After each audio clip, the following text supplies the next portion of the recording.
जनसंख्या प्रतिनिधित्व और परिसीमन पर केंद्रित पुस्तक demography representation delimitation the north south divide in India का विमोचन जगतगंज कोठी में लेखक रविकांत मिश्रा, विधि विशेषज्ञ प्रोफेसर अखिलेंद्र पांडे, राजनीतिक विज्ञान की प्राध्यापिका सुश्री प्रियंका झा, जगतगंज राज परिवार रिसर्च कमेटी के संरक्षक प्रदीप नारायण सिंह ने किया।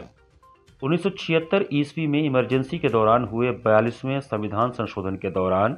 25 वर्षों के लिए स्थगित किए गए परिसीमन को 2001 में पुनः 25 वर्षों के लिए बढ़ा दिया गया,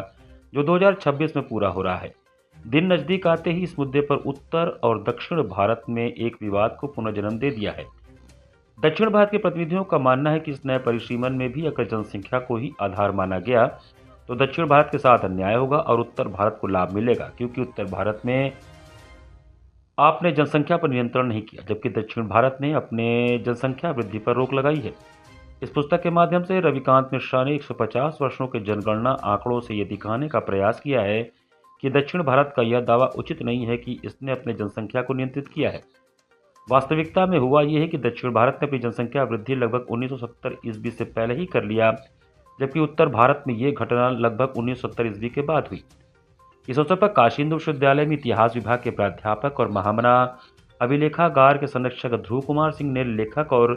प्रधानमंत्री म्यूजियम तथा लाइब्रेरी के ज्वाइंट डायरेक्टर रविकांत मिश्रा का स्वागत अभिभाषण किया। तत्पश्चात लेखक ने पुस्तक का सार रखा। अखिलेंद्र पांडे और प्रियंका झा ने पुस्तक के ऊपर अपने विचार रखे और अंत में जगतगंज राज परिवार रिसर्च कमेटी के संरक्षक प्रदीप नारायण सिंह ने धन्यवाद ज्ञापन किया। इस पूरे कार्यक्रम का संचालन अशोक कर रहे थे। कार्यक्रम में काफी संख्या में शिक्षक, विद्यार्थी, शोधार्थी और अन्य प्रबुद्ध लोग शामिल हुए। लेखक डॉक्टर मिश्रा को मैं साधुवाद देना चाहता हूं कि उन्होंने इस विषय पर सोचा, यद्यपि उन्होंने अपनी किताब में खुद लिखा है कि 25 साल पहले ये आइडिया उनके दिमाग में आई थी और इस पर उन्होंने बड़ा ही सिस्टमेटिक काम किया, जो कि 2 पॉइंट से बड़ा महत्वपूर्ण है तो हिस्ट्री और डेमोग्राफी स्टैटिस्टिक्स, लेकिन साथ ही साथ इसका इम्पैक्ट पॉलिटी और लॉ पर भी है। तो इसलिए ये किताब हमारे लिए महत्वपूर्ण हो जाती है। और इनका जो सेंट्रल इशू जो रेज किया है इन्होंने, वह यह है कि 1 पर्सन 1 वोट 1 वैल्यू। तो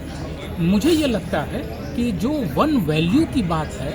वह कहीं ना कहीं से पूरे इलेक्टोरल प्रोसेस को और वोटर को कमोडिफाई करने का प्रयास किया है। कमोडिफिकेशन ऑफ वोटिंग राइट, इसके बारे में हमको गौर से सोचना चाहिए कि क्या यह आवश्यकता है कि फिर हद तो कंज्यूमर और सर्विस प्रोवाइडर की बात हो जाएगी। तो एक वैल्यू है डेमोक्रेसी को, इसको कैसे हम प्रोटेक्ट किया है। किताब हो जाती है ना सिर्फ पॉलिटिकल साइंटिस्ट के लिए, लॉ के प्रैक्टिशनर्स के लिए, लॉ के स्टूडेंट्स के लिए, हिस्ट्री के स्टूडेंट्स के लिए, सोशियोलॉजी के स्टूडेंट्स के लिए, but anyone who is interested in knowing how the democracy of this country is unfolding और अब 21st सेंचुरी में जो चैलेंजेस हैं उसको कैसे रिजॉल्व करना है। क्योंकि जो लास्ट हमारा डीलिमिटेशन हुआ है, जिसको कैप कर दिया गया है 1970s में, अब उसको फिर से 2026 में, ये 50 साल के अंतराल में क्या क्या मुद्दे आए हैं और क्या तरीका हो सकता है जिसके द्वारा हर स्टेट को, हर पॉपुलेशन को ढंग से हम रिप्रेजेंट कर सकें अपने पार्लियामेंट। इस पुस्तक का हिंदी रूपांतरण, अनुवाद नहीं भी मैं करने में लगा हुआ हूँ और अगले कुछ महीनों में शायद ये हिंदी में भी आएगी पुस्तक। तो ये पुस्तक मैंने लिखी है और इस विषय पर शोध करने का विचार मेरे मन में, जब मैं दिल्ली में स्टूडेंट था आज से 25 साल पहले,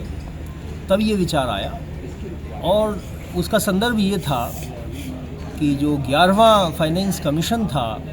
जिसके चेयरमैन मिस्टर AM खुसरो थे, उन्होंने जब अपनी रिपोर्ट, जिसके आधार पर सभी राज्यों को सेंट्रल गवर्नमेंट की तरफ से रिसोर्सेज, फाइनेंशियल रिसोर्सेज एलोकेट किए जाते हैं, वो रिपोर्ट प्रस्तुत की थी, तो उसका कुछ राज्यों द्वारा मुखर विरोध किया गया था इस आधार पर कि उस रिपोर्ट में जनसंख्या वृद्धि जो उत्तर भारत की थी उसको ज़रूरत से अधिक महत्व दिया गया है और जिसके कारण दक्षिण और कुछ और पश्चिम के राज्यों के साथ जहां पर विकास